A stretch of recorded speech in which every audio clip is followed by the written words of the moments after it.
Did you know that even over the past year, as the market cooled, homeowners gained an average of over $30,000 in equity? Here's how that equity can make a big difference in your life. You can use your equity to buy a home loan that fits your changing needs.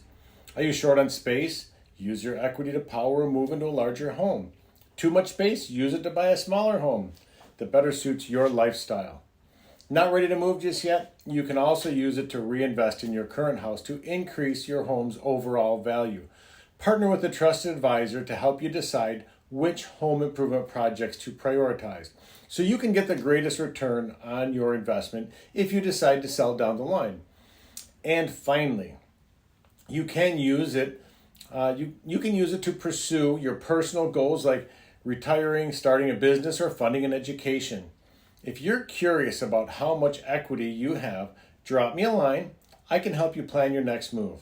I'm Jim Starwalt, leader of the Star Home Team at Better Homes and Gardens Real Estate. Give me a call today and let's help find out your equity position on your current home.